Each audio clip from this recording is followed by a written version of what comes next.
না।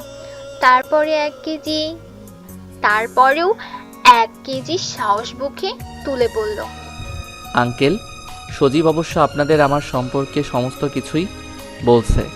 জানি আপনার মেয়ে আমাকে কতটা ভালোবাসে।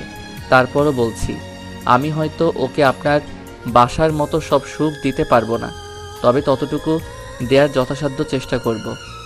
একটানে কথা সবগুলো বলে ফেলল সাকিব। বাবা, আমার মেয়ের সুখ যেখানে আমাদেরও সুখ সেখানে।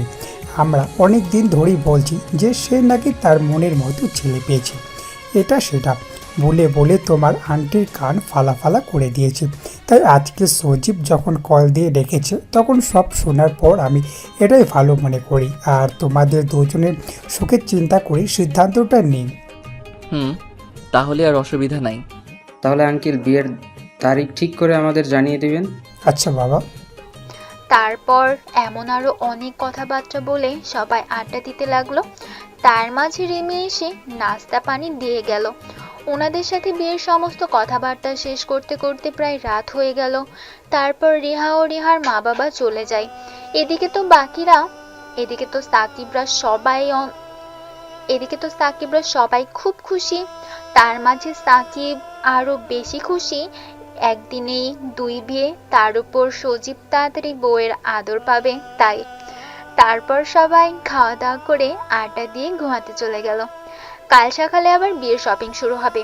রিহার বাবা বলে গিয়েছে বিয়ে নাকি খুব তাড়াতাড়ি দেবেন, তাই মনে হয় না কাল থেকে রেহাই পাবে সাকিব। সুতরাং এখন ভালো করে ঘুমানো দরকার সাকিবের। সকালে সজীব গিয়ে সাকিবকে ডেকে তুলল, যার কারণে সাকিবের ঘুমটা ভেঙে যায়। সাকিব উঠে ওয়াশরুমে চলে গেল। ফ্রেশ হয়ে রেডি হয়ে খাবার টেবিলে গেল। মামা, রিহার আব্বু আগামী শুক্রবার দিন বিয়ে ঠিক করেছে। মানে আর 5 দিন বাকি আছে? এত তারা কিসের রে ভাই? ওই হারামি চুপ। আগামী শুক্রবার এই বিয়ে হবে। সজীবের কথায় সাকিব বলল, এই কুত্তার জ্বালায় আর বাঁচলাম না। এভাবে তারা কথা বলতে লাগলো। সকাল 11টা বাজতেই রিহার কল। হ্যালো সাকিব, হ্যাঁ বলেন। সজীবদের নিয়ে এই শপিং মলে চলে আসো, আমরা ওইখানেই যাচ্ছি। আচ্ছা ঠিক আছে। তারপর সাকিব, সজীব আর রিমি রেডি হয়ে রওনা দিল শপিং মলের উদ্দেশ্যে। মলে পৌঁছে সাকিবরা রিহাদের সাথে গেল ভেতরে। তারপর শুরু হলো বিয়ের কেনাকাটা। সকাল 11:30 থেকে মলে ঢুকেছিল, বিকেল 4টা বেজে মোটামুটি শেষ হলো। এটা নিচ্ছে ওটা নিচ্ছে, একে একবার ওখানে একবার। মল থেকে বের হয়ে একটা রেস্টুরেন্টে ঢুকে খেয়ে নেয়।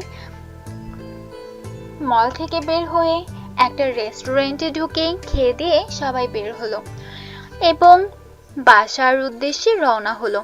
বাসায় এসে সাকিব রুমে ঢুকে বিছানায় গা এলিয়ে দিল আর বলতে লাগলো, শালার মেয়েরাও পারে রে ভাই, শপিংয়ে গেলে তাদের আর হুঁশ থাকে না। এভাবে 3 দিন কেটে গেল বিয়ের কেনাকাটা করতে করতে। এরপর একে একে সব আয়োজন শেষ হলো। আজকে সাকিব আর সজীব বিয়ের সাজে বসে আছে, কাজে এসে বিয়ে পড়াচ্ছে। তারপর 3 কবুলের মধ্যে বিয়ে শেষ। সাকিব ছাদে দাঁড়িয়ে আছে। সজীব আগেই ঢুকে গেছে বাসর ঘরে। হঠাৎ সাকিবের ঘাড়ে কি যেন হাত রাখে। সাকিব তাকাতেই দেখে কাজলের বড় ভাই মানে শিহাব। কি ব্যাপার, নতুন জামাই বউকে রুমে একা রেখে এখানে কি করো? না মানে এমনি দাঁড়াই রইছি। যাও, যাও, তোমার সিনিয়র বউ তো রুমে একা বসে আছে। যাচ্ছি। আরে এখন যাও, আর শোনো, গিয়ে কিন্তু ভেয়ালটি ভালো করে মারো, আমি যেন শীঘ্রই মামা ডাক শুনতে পাই। শিহাবের কথা শুনে সাকিব লজ্জায় পড়ে যায়। লজ্জা পড়ে পাও, এখন যাও। তারপর ছাদ থেকে নেমে নিজের রুমে সামনে গেল সাকিব। দরজা খুলে আস্তে করে ভেতরে গেল এবং দরজা লাগিয়ে খাটের পাশে গিয়ে দাঁড়ালো। রিহা নেমে এসে সাকিবকে সালাম করলো। বসো গিয়ে। তারপর রিহা বিছানায় গিয়ে বসলো। সাকিব আস্তে করে তার ঘোমটা তুলল। আমার বউটাকে তো অনেক সুন্দর লাগছে আজকে। তাই? সত্যি। আর এমনিও আমার সিনিয়র বউটা খুব সুন্দর। পাম দিবা না একদম। আরে পাম কই দিলাম, সত্যি। তা ভালোবাসবা তো নাকি কষ্ট দিবা? কষ্ট দেওয়ার কথা কখনো ভাবতে পারি পাগলি? আমাকে শুধু তোমার বুকে একটু ঠাঁই দিলেই হবে, আর কিচ্ছু লাগবে না।